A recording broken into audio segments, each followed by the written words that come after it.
We are at the dawn of the second decade of this century. Welcome once again to News Analysis. News Analysis, a weekly magazine on current affairs. To begin with the main points in a nutshell. Cold snap forces closure of Delhi schools. Anti-US cleric returns to Iraq and to power. Pakistan government reverses unpopular fuel price rise. US to send 1,400 additional Marines to Afghanistan. 4 die in tribal clashes in India's northeast. Many killed in Haridwar Bus crash. And now the news in detail. Cold snap forces closure of Delhi schools. A continuing cold snap has prompted authorities in the Indian capital to keep schools closed until Sunday. Delhi has been badly hit by the cold along with Indian-administered Kashmir and the states of Haryana, Punjab and Uttar Pradesh. Temperatures have been hovering around 4 degrees centigrade, dipping to 3.7 degrees centigrade on Tuesday morning, the city's lowest this winter. The death toll in the cold snap that has disrupted life across northern India has reportedly risen to 47. The Delhi government has ordered all schools in the city to remain closed until Sunday because of the cold weather. The city's education minister Arvinder Singh Lovely said the decision had been taken after a large number of parents and schools asked the closure because of the extreme winter conditions. The temperature dipped to 4.2 degrees centigrade on Wednesday, but it fell colder because of the fog and cold wind. The wind just numbs your hands and feet when you travel in an auto rickshaw or on a two-wheeler, Kanika Madan, a student, told the Hindu newspaper. Meanwhile, 12 more people died in the cold snap in the neighboring Uttar Pradesh state. 2 weather-related deaths have been reported in the Indian capital since last week. In Leh, the Indian-administered Kashmir's Ladakh region, temperatures remain at minus 23 degrees centigrade for the 3rd day in a row. Sub-zero conditions have also been recorded at the tourist resorts in Gulmarg and Pahalgam in Kashmir. Schools have been also shut in Bihar and Rajasthan because of the low temperatures. Anti-US cleric returns to Iraq and to power. Muqtada al-Sadr, the populist cleric who emerged as the United States' most enduring foe in Iraq, returned Wednesday after more than 3 years of voluntary exile in Iran, in homecoming that embodied his and his movement's transition from battling in the streets to occupying the halls of power. Long live the leader, supporters shouted as a Graham Mr. Sadr made his way from the airport, the holy city of Najaf, to his home and then to prayers at the gold-domed shrine of Imam Ali, one of the most sacred places of Shia Islam. Supporters there hail his return as another show of strength for a movement that is now more powerful than at any time since the United States invaded in 2003. We are proving to everyone that we are an important part of Iraq and its politics, said Jawad Khadum, a lawmaker with Mr. Sadr's movement. Simply by setting foot in Iraq, the mercurial and enigmatic Mr. Sadr complicated the nation's Byzantine politics. He is a rare Iraqi figure who can compete in stature with Prime Minister Nouri al-Maliki. The dealings between Mr. Maliki, the arch politician, and Mr. Sadr, the rabble-rousing cleric, may prove a compelling political drama in the year ahead.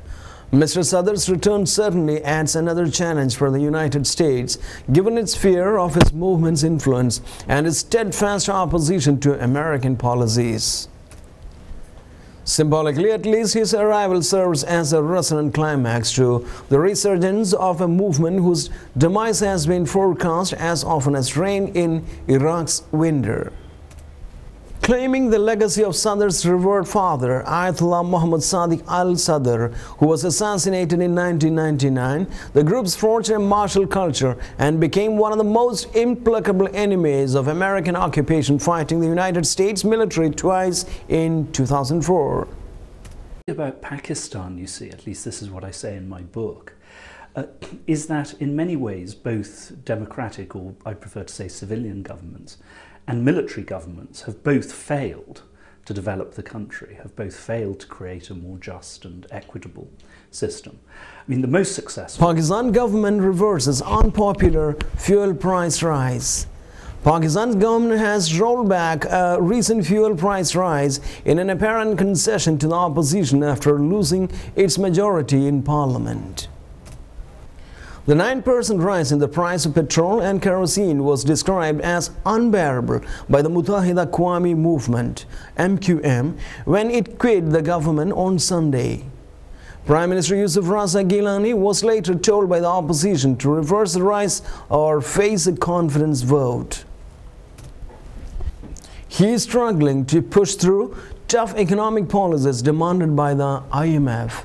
The government has already had to delay the implementation of a reformed general sales tax (RGST), which was a condition of the IMF for the release of the next tranche of a $11 billion loan agreed in 2008. The political crisis comes as Pakistan struggles to cope with the aftermath of the devastating summer floods, which caused $10 million in damage, and to quell a worsening Islamist insurgency.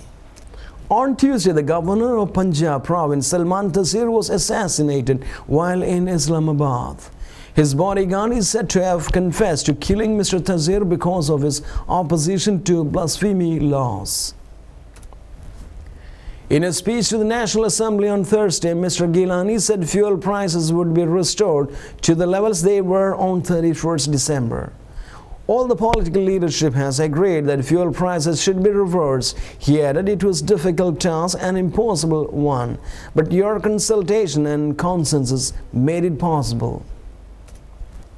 The Prime Minister bowed to the demand of this parliament, which is a big act, and it is about bowing to the difficulties of the people of Pakistan, said Chaudhry Nizar Ali Khan, Pakistan Muslim League N leader in the National Assembly. The government which the Americans are keeping in power in Pakistan is one of the most venal and corrupt governments we've had. He's learned nothing from the last time his gang were in power. I mean, corruption really does drown that country. From the top, that's where the fish is rotten, in the head. The U.S. is to send an additional 1,400 Marines to southern Afghanistan in an effort to counter a Taliban offensive, a Pentagon official has said. The Marines are now being notified of the deployment and are scheduled to leave within several weeks, the Defense Department said. The U.S. hopes to apply pressure on the enemy during the winter, a department spokesman said. The U.S. plans to begin withdrawing troops from the country in July. Defense Secretary Robert Gates had approved additional Marine forces to southern Afghanistan to exploit and consolidate gains already achieved and apply pressure on the enemy during the winter campaign, Defense Department spokesman Colonel Dave Lapan said. The contingent could start arriving within a week and is expected to be on the ground for a short mission of about 90 days. President Barack Obama approved a troop surge of 30,000 troops roughly 1 year ago. But the president gave Mr. Gates leeway to add an extra 3,000 forces if necessary. I got him. See the window right there? They came from the top of the roof. Right there. Fire from the window.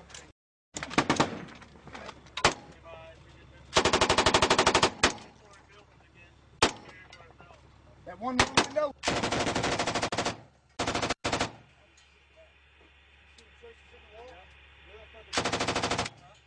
Four die in tribal clashes in India's northeast. 4 tribespeople have died in violence on the border of the northeastern states of Assam and Meghalaya. Thousands of people have been displaced in the clashes between the Rabha and Garo tribals in the past few days. An indefinite curfew has been imposed on the area since midnight, but tension remains high, police said. Trouble has been brewing in the Krishnai area since Rabhas and Garos clashed on a Christmas day after a fight at a marriage ceremony. On Wednesday, 3 Garas were stopped by Rabhas and clubbed to death. 8 others were critically wounded, police said. They said a Rabha tribesman had been shot dead on the Assam side of the border by security forces for creating trouble. On Thursday, thousands of Garos, armed with machetes, locally made guns and spears, descended from the East Garo Hills district of Meghalaya into Assam's Golpara district and set fire to hundreds of houses in 7 Rabha villages around Krishnai area.